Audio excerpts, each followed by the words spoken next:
How are you? I hope you all are safe at home. Students, I will teach you today chapter 17 and 18. First you will read the chapter, then you will watch the video. Students, you are not watching the video. If you will not watch, you will not listen me carefully, how will you understand the lesson? So you will watch sincerely. Okay? First lesson is poetry and poets. Poetry means कविताएं, poets means उनको लिखने वाले, right? तो इसमें कुछ कवियों के बारे में बताया गया इस चैप्टर में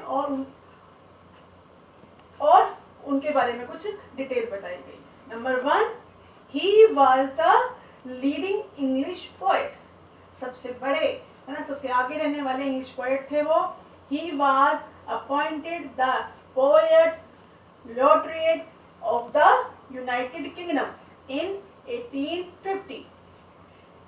1850 में वो क्या बने थे? राजकवि. राजा के दरबार में जो सबसे बड़ा कवि होता है ना, वो बने थे.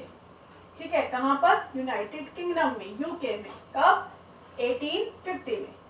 और उन्होंने अपनी पोजीशन को कब तक बना के रखा? अपनी डेथ तक. कब तक? 1892. Right students? तो कौन थे वो? Alfred Lord Tennyson. Right, answer is C, Alfred Lord Tennyson. Second question, he was Ireland's most famous poet. Most famous poet थे वो आयरलैंड के. He wrote several important works of modernist poetry. उन्होंने कैसी poetry लिखी? आधुनिकतावाद, है ना, modern poetry लिखी उन्होंने. ठीक है. In 1923 he was awarded the Nobel Prize in Literature. Literature के क्षेत्र में उनको 1923 में नोबेल प्राइज मिला था. कौन थे वो? William Butler Yeats. Okay. Third one is along with Samuel Taylor Coleridge he launched the romantic age in English literature. इन्होंने रोमांस वर्क की कविताएं शुरू की थी, है ना, with the publication of lyrics ballads in 1798. जो इनकी कविताएं होती थी, रोमांटिक कविताएं होती थी, क्या बोलते थे उनको? बैलेट्स बोलते थे. ठीक है. और कब लॉन्च हुई थी ये? 1798 में. कौन थे ये कवि? William Wordsworth.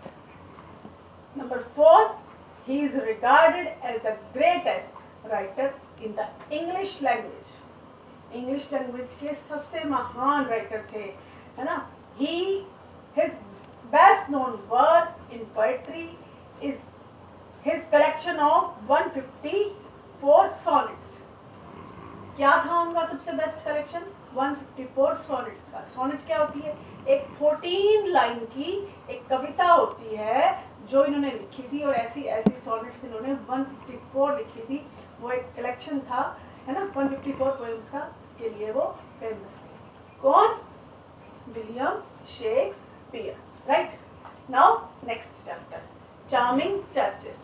अब इसमें क्या बताया गया? यूरोप के कुछ फेमस चर्चेस के बारे में बताया गया है.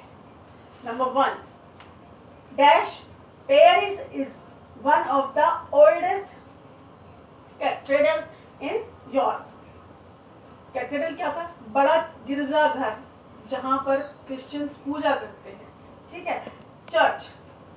The church has been a witness of historic events such as Napoleon's coronation as Emperor of France. इस चर्च ने क्या देखा है? जब चर्च कब का है, कब से बना हुआ है? जब नेपोलियन का राज्याभिषेक हुआ था, जब वो राजा बना था फ्रांस का. And the beautification of John of arc. ठीक है. तो कौन सा चर्च है ये? Notre Dame. The answer is D, Notre Dame Church. Right. Now, number 2 is dash is located in Vatican City. है ना, ये वेटिकन सिटी में सिचुएटेड है.